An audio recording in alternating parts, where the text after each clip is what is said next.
வீட்டில் இருக்கிற பொருளை வச்சு KFC சிக்கன் கடையில் கிடைக்கிற மாதிரி எப்படி பண்ணலான்னு பார்க்கலாம். அதுக்கு நான் சிக்கன் ஒரு 4 லெக் பீஸ் எடுத்திருக்கேன். அதை கீறிக்கோங்க. அப்படியே 2 சைடும் கீரல் போட்டுக்கோங்க. இப்போ அதுக்கு தேவையானது ஒரு 1/2 கப்பு தயிர் அதில் சேர்த்துக்கிறேன்.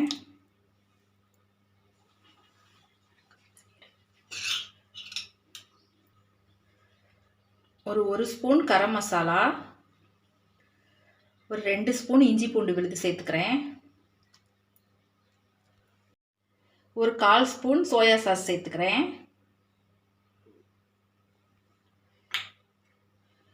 ஒரு 1/2 ஸ்பூன் டொமேட்டோ கெச்சப் சேர்த்துக்கிறேன்.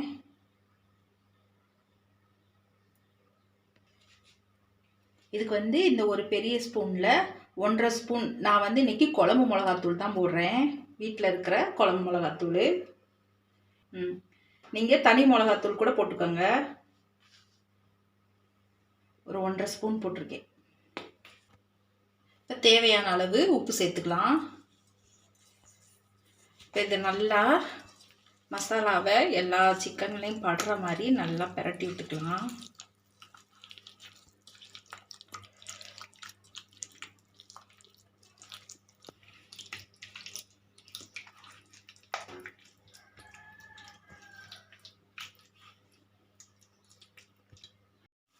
இப்போ ஒரு 5 சின்ன வெங்காயத்தை எடுத்து மிக்சியில் போட்டு அரைச்சிட்டு அந்த சாறை மட்டும் எடுத்து வச்சுருக்கேன். அதையும் இந்த மசாலாவோட சேர்த்து பரட்டி வச்சிடலாம்.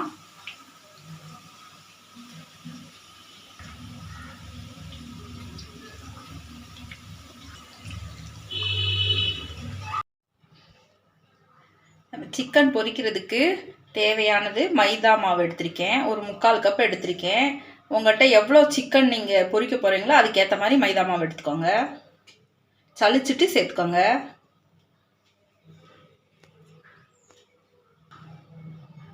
இதில் ஒரு 1/2 ஸ்பூன் கரம் மசாலா எடுத்து இதில் போட்டுக்கிறேன். ஒரு 1/2 ஸ்பூன் தனி மிளகாத்தூள் இதில் சேர்த்துக்கலாம். இப்போ இந்த மாவுக்கு தேவையான அளவு மட்டும் உப்பு சேர்த்துக்கலாம். நம்ம சிக்கன்லையும் சேர்த்துருக்கோம். இப்போ இதை ஒன்றா கலந்து விட்டுடலாம். கை ஈரம் இல்லாமல் பார்த்துக்கோங்க. இப்போ நல்லா கலந்தாச்சு. மாவை உப்பு எல்லா பக்கமும் நல்லா சேர்ற மாதிரி கலந்து விட்டுக்கலாம்.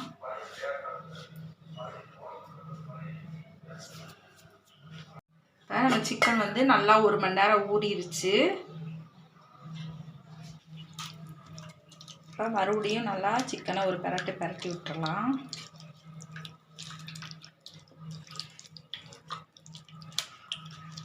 இப்போ மசாலாவில் இருக்கிற சிக்கனை எடுத்து இந்த மாவில் போட்டுக்கலாம்.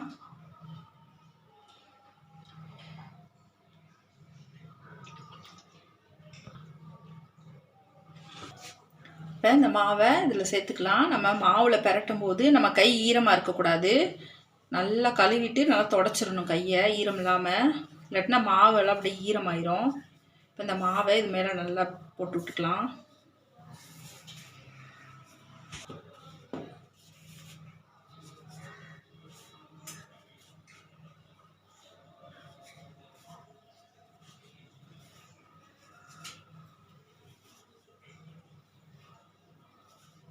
நல்லா மாவை இதில் நல்லா ஒட்டி விடுங்க.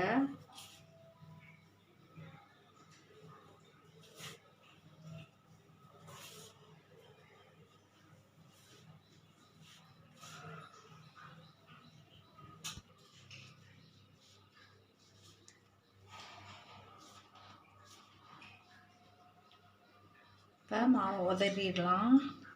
இப்படி தட்டி விட்டுட்டு நம்ம வச்சுக்கலாம். அடுத்து நம்ம இன்னொரு கோட்டிங் கொடுத்துக்கலாம்.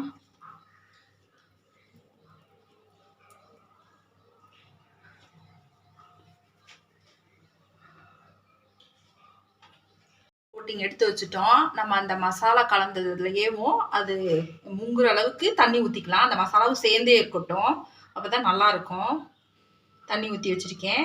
இங்கிட்டு நம்ம ஃபஸ்ட்டு கோட்டிங் கொடுத்தோம்ல, அந்த ஃபஸ்ட்டு கோட்டிங் கொடுத்துட்டு அந்த மிச்சம் இருக்கிற மாவை ஒரு சல்லடையில் போட்டு சளிச்சிட்டு எடுத்து வச்சுருக்கேன். அந்த மேலே கட்டி கட்டியாக வரதை தூக்கி போட்டுடலாம். இது ஃபஸ்ட்டு கோட்டிங் கொடுத்தது. இப்போ 2வது கோட்டிங் கொடுத்துடலாம். தண்ணியில் இப்படி முக்கிக்கலாம்.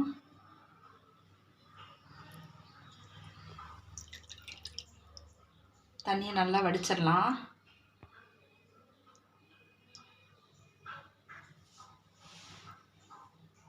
இப்போ இந்த மாவில் போட்டுக்கலாம்.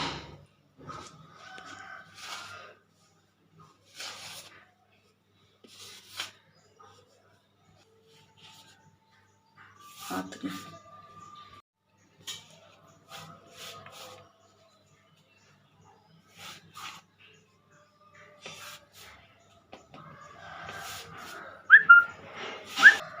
நல்லா மாவை அமுக்கி அமுக்கி இப்படி வச்சு விட்டுறணும்.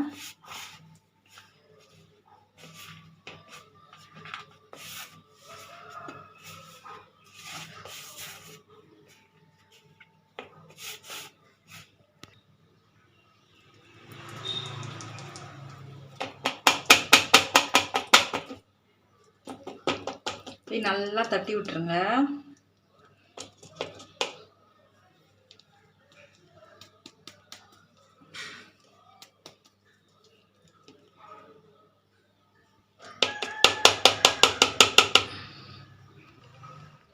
இந்த மாதிரி இந்த லேயர் லேயராக வரணும். இதுதான் ஒரு இது. இப்போ 2வது கோட்டிங் கொடுத்தோடனே நம்ம எண்ணெயில் போட்டுறணும். அதுக்கு முன்னாடி நல்லா காய வச்சுக்கலாம். எண்ணெயை காய வச்சாச்சு. எண்ணெய் நல்லா காஞ்சிருச்சு. இப்போ மீடியமில் வச்சுக்கலாம். தீயை மீடியமில் வச்சுட்டு நம்ம இதை எண்ணெயில் சேர்த்துடலாம். இதை அடுத்த சைடு திருப்பி விட்டுக்கலாம்.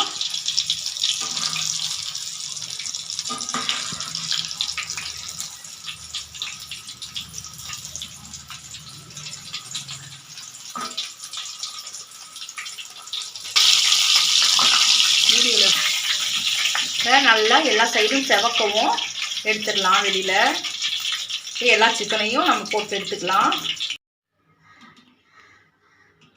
இப்போ KFC ஸ்டைலு சிக்கன் ரெடி ஆயிடுச்சு. நீங்களும் இதே மாதிரி செஞ்சு சாப்பிட்டு பாருங்கள். வீடியோ பிடிச்சிருந்துச்சுன்னா லைக் பண்ணுங்கள். நம்ம சேனலுக்கு சப்ஸ்கிரைப் பண்ணி சப்போர்ட் பண்ணுங்கள்.